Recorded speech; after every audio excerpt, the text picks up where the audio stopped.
El fin de la esperanza, de Rafael Bernal. Capítulo 1. La vieja. La vieja se sentó junto a su carga de varas secas, las varas de escoba y de mezquite que había juntado en las faldas pelonas del cerro, pequeñas varas retorcidas y espinosas, madera muerta e inútil, pero ahora era esa la única leña que había en la casa. Si la vieja aún hubiera tenido memoria, hubiera visto los tiempos lejanos, cuando había leña buena de ocote, leña rajada, trozos enteros que los hombres bajaban, tirando de ellos con una yunta de bueyes, desde los cerros cubiertos de árboles. Pero ahora los hombres ya no se ocupan de esos trabajos, y en los cerros ya no había ocotes de los que hacer leña buena para los comales. Tan solo había matorrales de ramas espinosas que lastimaban como el horizonte árido y blanquecino, como el horizonte espinoso y muerto de los cerros, que lastimaban como las memorias. Por eso la vieja ya no quería memorias, porque eso las había perdido, todas las que tuvo antes, porque llega un momento en que las memorias son tan amargas, son tan duras que el cerebro rompe con el pasado para no perderse en el dolor. Por eso, la vieja ahora solo vivía para encontrar varas en el cerro y encontrar tortillas viejas en los rincones de la casa oscura, tortillas que hubiera olvidado Juana, su hija, tortillas que no hubiera visto Hipólito, su yerno, porque ya no había en ella amor para nada, ni había pasión ni esperanza. Tan solo había frío, hambre y miedo. Había varas secas y tortillas secas. La vieja era una arrimada. Hubo un tiempo en que una mujer viuda y anciana que viviera en casa de su hija casada y de su hija única no era una arrimada. Los arrimados eran aquellos viejos que no tenían ya nada en la vida, porque no lo habían sabido buscar o porque lo habían perdido.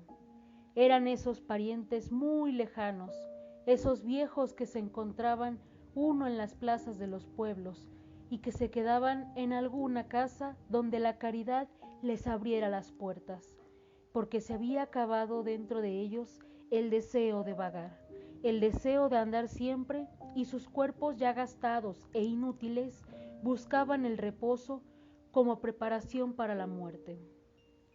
Y hubo un tiempo en que todas las casas se abrían, las puertas caritativas para esos seres que vivían con la familia, que ayudaban en lo que podían y compartían lo que hubiera, tortillas, alegrías o sufrimientos.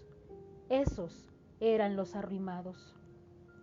Pero ahora la vieja era como la arrimada en la casa de su única hija, porque ya no había comida que darle a los otros arrimados, y, con frecuencia, cuando los años eran malos y cuando se debía mucho a don Macario, ya no había ni siquiera comida para darle a los hijos de la casa.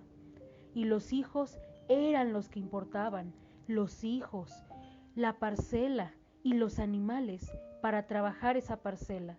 Y cuando no había comida bastante, los hijos, si eran chicos, se encanijaban, y si eran grandes, se iban a buscar su vida lejos de la tierra. Allí estaba Ambrosio, su nieto, que se quedó tullido desde chico, porque nació cuando el año fue malo y Juana no tuvo leche que darle, y ahora no podía pararse de junto al comal, y no servía para nada, no servía más que de estorbo. Y allí estaba Ángeles, que a los 16 años se había ido a la ciudad a servir, porque en el rancho no había más que hambre y miseria. La vieja sabía bien que todas esas cosas pasaban. Las sabía aunque nadie nunca hablara de ellas, porque en esa casa ya nadie hablaba, si no era para maldecir o para regañar. En silencio se pasaban los días, en silencio, buscando y acechando algo de comida, un pedazo de tortilla, un tejocote o un maíz. y la vieja sabía que cada una de las tortillas que hacía Juana era necesaria, que había de alimentar a Hipólito, el jefe de la casa, el dueño de todas las cosas, y a Gumbercindo, el muchacho mayor, que ya llegaba a los 17 años, y a Dominga, que iba en los 15 y cuidaba de los animales, y al tullido. Y también tenía que alimentarse Juana.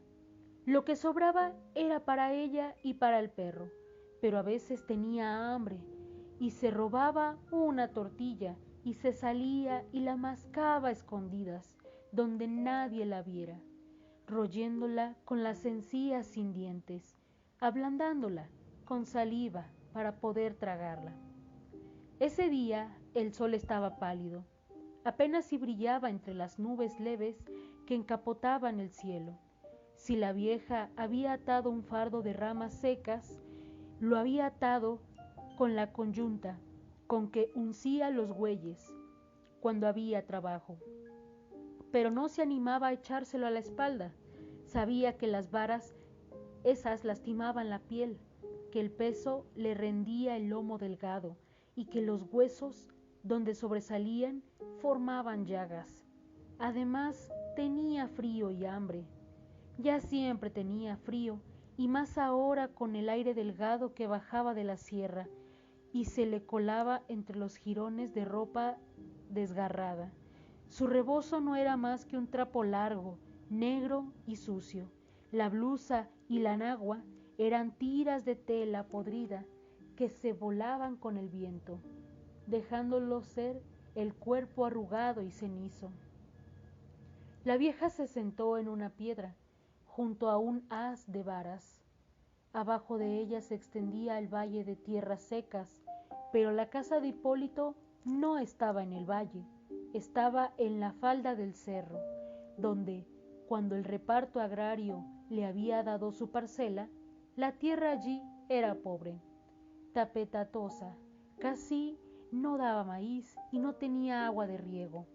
Antes todo aquello era lugar de pastoreo, pero desde que había tirado los ocotes que protegían el pasto, todo se había secado y apenas si se lograban mantener en las secas los 2 bueyes y la vaca que importaban tanto.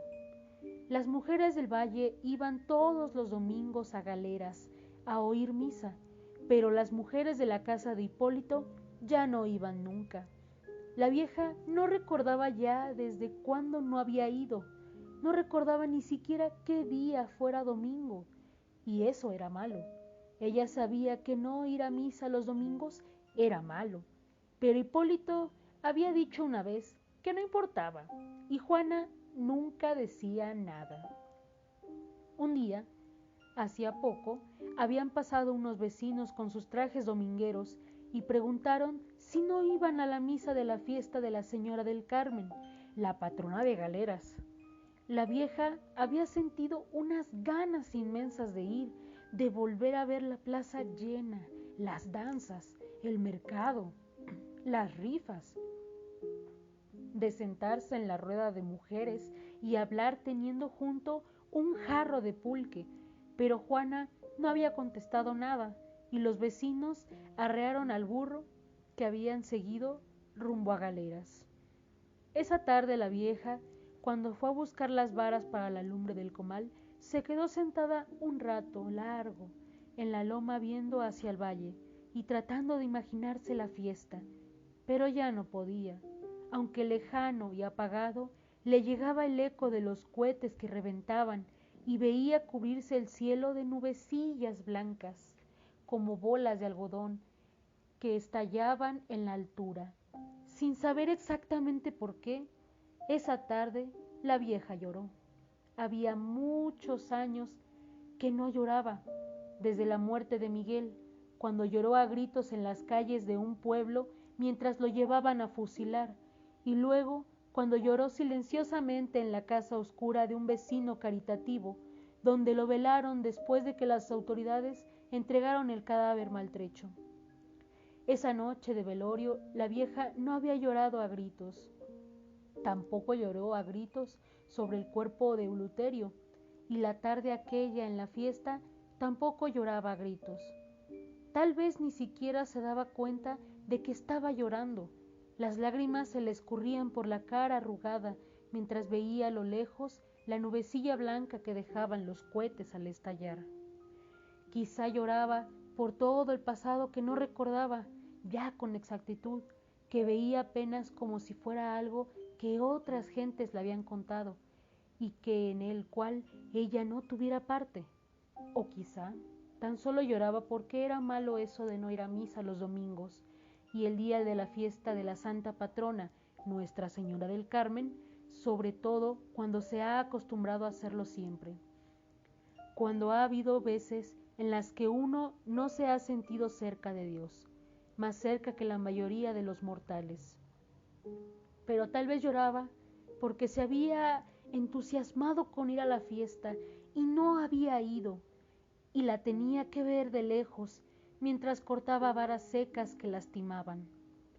Conocía bien la iglesia de Galeras, sabía de los adornos que se ponían. En otros tiempos ella misma había adornado el altar, pero todo eso se había acabado. Ahora ya ni siquiera sabía qué día era domingo. Antes el domingo se señalaba por la misa y porque los hombres se emborrachaban.